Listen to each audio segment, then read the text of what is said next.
pesan.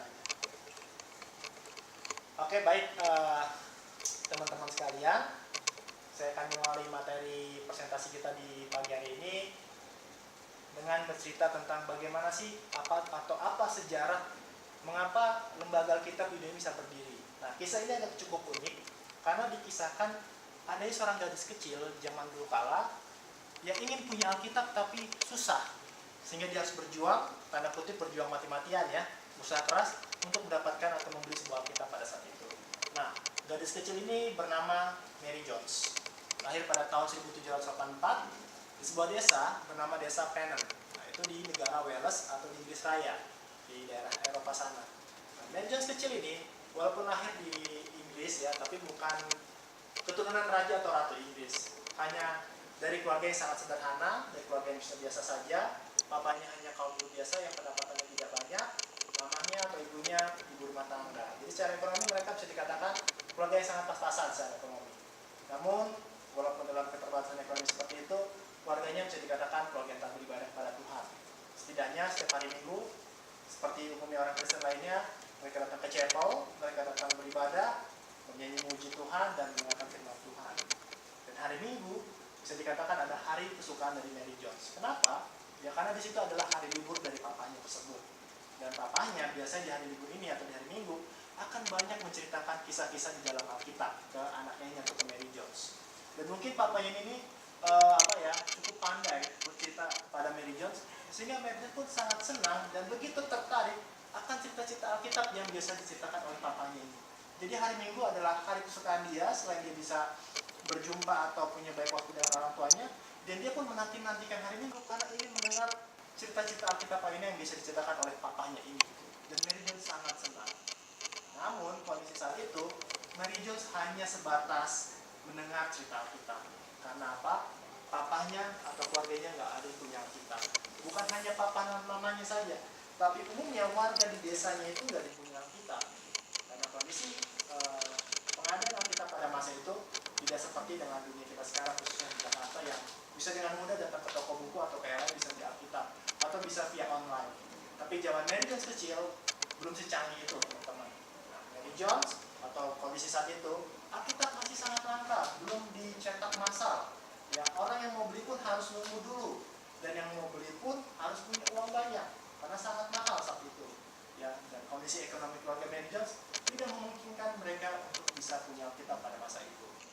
Namun karena keinginan Mary Jones yang begitu kuat ingin beli Alkitab, ya, dia bercita-cita ingin punya Alkitabnya sendiri, karena dia ingin juga punya dan melihat dan membaca langsung Alkitabnya. Walaupun tahu dia punya keterbatasan karena hal ini, Alkitab mahal dan sangat langka. Tapi itu salutnya dengan Mary Jones, walaupun masih kecil, tapi dia berjuang untuk mewujudkan cita-citanya. Dia berjuang dengan mulai bekerja. Ya, kerjanya karena dia masih kecil, yang bisa dia kerjakan. Dia seperti mencari ranting-ranting pohon yang sudah jatuh, lalu dia kumpulkan, lalu nanti dia jual. Karena pada masa itu, ya, di sana masih menggunakan kayu bakar. Untuk itu Mary Jones mencari uangnya seperti ini, menjual kayu bakar. Ya, nanti dari hasil penjualannya, uangnya ini sedikit demi sedikit ditabung. Karena tujuannya dia itu untuk membeli Alkitab. Karena Alkitab masih cukup mahal, jadi dia harus berjuang mencari uangnya sendiri. Namun dia tidak lupa, selain dia harus mencari uang, dia juga belajar. Ya, karena dia tahu Alkitab yang dia beli itu adalah buku, ada tulisannya, ya. Lalu kalau dia nggak pernah belajar baca, buat apa nanti dia beli Alkitab? Hanya mungkin sebatas melihat gambar-gambar atau tulisan yang ada di Alkitab, tapi nggak tahu cara bacanya. Jadi dia tidak lupa pagi siangnya di tempat pergi belajar, baru sore harinya dia bekerja untuk cari uang untuk dikumpulkan untuk membeli Alkitab. Dan Mary Jones rupanya sampai 7 tahun membeli Alkitab pada masa itu. Dan usia dia saat itu sudah mencapai 16 tahun kurang lebih. Jadi sebenarnya usia segini sudah menjadi gadis remaja ya. Lalu kalau kita hitung ke belakang dari 16 tahun ke 7 tahun, berarti masih usia 8 atau 9 tahun dia sudah mulai kerja cari kayu bakar untuk beli Alkitab. Sangat luar biasa perjuangan atau niat kuat dari Mary Jones untuk membeli Alkitab. Nah, akhirnya setelah 7 tahun dia menabung, ya, dia bersyukur, dia senang banget karena uang tabungannya berkumpul untuk bisa beli Alkitab pada saat itu. Sehingga akhirnya dia memutuskan di suatu hari kelak menggunakan uang tabungannya untuk pergi membeli membeli Alkitab. Jadi dia harus pergi meninggalkan desanya menuju sebuah kota, yaitu kota Bala.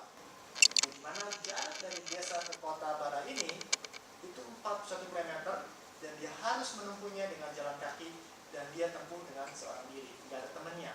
Dan kondisi di Inggris zaman itu tidak seperti di kita sekarang yang sudah bagus transportasinya, tapi ya di sana mungkin transportasi yang ada mungkin masih kuda, namun dia memilih untuk jalan kaki karena pasti akan biaya lagi untuk menyewa kereta kuda tersebut. Ya, dan di sana dia harus bertemu dengan Bapak Pendeta Thomas Charles, orang yang saat itu menjual Alkitab di kota Malang. Dan ketika dia sampai pada malam harinya, dia tidak langsung bertemu dengan Bapak Pendeta Thomas Charles, tapi dia disambut oleh rekannya, Bapak Pendeta Thomas, lalu disarankan untuk istirahat, kan sudah malam. Pak Pendeta Thomas Charles sudah tidur, dan Mary Jones pun pasti sudah kelelahan jalan kaki seharian. Dan akhirnya esok harinya lah si Mary Jones bertemu dengan Bapak Pendeta Thomas Charles.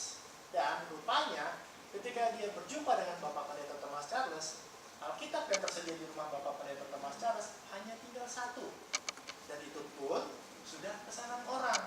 Kalau kita ingin ke belakang tadi, Alkitab langka, yang ingin beli harus pesan dulu, dan rupanya Alkitab yang tersedia ini sudah pesanan orang. Jadi otomatis tidak ada lagi Alkitab yang tersedia saat itu di rumah Bapak Pendeta Thomas Charles. Otomatis gadis kecil ini atau gadis remaja ini menangis, ya, karena dia sudah memimpikan punya Alkitab sejak lama, sampai dia harus berjuang bekerja keras untuk mewujudkan cita-cita tersebut. Dan dia berceritalah ke Bapak Pendeta Thomas Charles bagaimana dia berusaha begitu keras untuk membeli Alkitab. Dia harus kerja, dia menabung, belum lagi ke hari kemarin dia jalan kaki seharian ya untuk membeli Alkitab ini. Dan mendengar atau melihat kondisi Mary Jones yang begitu menginginkan punya Alkitab, dan belum lagi rupanya Mary Jones punya pengetahuan Alkitab yang begitu baik, akhirnya karena rasa empati dan kagumnya Bapak Pendeta Thomas Charles ini, Alkitab yang tinggal satu itu diberikan untuk Mary Jones. Sehingga akhir cerita ini sebenarnya happy ending, sehingga Mary Jones bisa kembali ke kampung halamannya sampai membawa Alkitab yang dia beli dari Pendeta Thomas Charles. Nah, dari kisah perjuangan Mary Jones ini, ya, timbullah pemikiran dari Pak Thomas Charles agar kisah Mary Jones ini tidak lagi terulang ke masa selanjutnya, di mana orang ingin punya Alkitab tapi masih sangat sulit. Akhirnya Bapak Pendeta Thomas Charles beserta para koleganya berupaya keras apa yang bisa mereka perbuat untuk mempermudah keadaan ke depan agar tidak lagi kesulitan mendapatkan Alkitab. Dan disitulah akhirnya beberapa tahun kemudian mereka mendirikan lembaga Alkitab di Inggris pada tahun 1804. Dan ini lembaga Alkitab pertama yang berdiri di dunia ini, lalu disusul dengan lembaga Alkitab Belanda 10 tahun dari Inggris, dan disusul dengan lembaga Alkitab Amerika Serikat. Inilah lembaga-lembaga Alkitab yang pertama-tama kali berdiri di dunia ini, sampai nanti pun ada juga di Indonesia. Dan inilah Alkitab yang dibeli oleh Mary Jones, dan ini ada tulisan tangannya, dan ini disimpan di lembaga Alkitab Inggris. Dan ini pun tugu atau monumen yang didirikan di desa Penang, yaitu tempat kelahiran Mary Jones. Dan tugu ini yaitu untuk mengenang atau memperingati tokoh tersebut, yaitu Mary Jones. Jadi kisah inilah yang menginspirasi kenapa lembaga kita begini bisa sampai berdiri, dan akhirnya juga berdiri di Indonesia. Ada diinspirasikan, ada seorang gadis bernama Mary Jones yang berjuang keras untuk mendapatkan sebuah Alkitab pada masa sekitar tahun 1700-an. Jadi